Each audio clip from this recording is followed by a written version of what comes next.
สวัสดีเช้าวันจันทร์ค่ะวันนี้ต้องกลับไปทำงานค่ะเดี๋ยวไปเจอกันที่ทำงานค่ะไปกันเร็วถึงแล้วค่ะที่ทำงานป้าแอน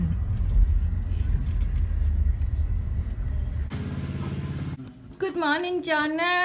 Hi little girl. How are you doing ถามเจ้านายว่าสบายดีไหมแกบอกว่าไม่สบายแต่แกก็หัวเราะเป็นอย่างนี้แหละค่ะเจ้านายถึงที่ทำงานแล้วก็มาลุยซักผ้ากันวันนี้มีผ้า5 กองค่ะตรงนี้1 2 3 4แล้วก็5ผ้ากองแรกของป้าแอนจาก5 กองเป็น4 กองนะคะเพราะว่ามันจะไม่ทันก็คือวันนี้ก็คงซักผ้าไม่ค่อยสะอาดเท่าไหร่เพราะว่าเอาสีปนกันเยอะมากเลย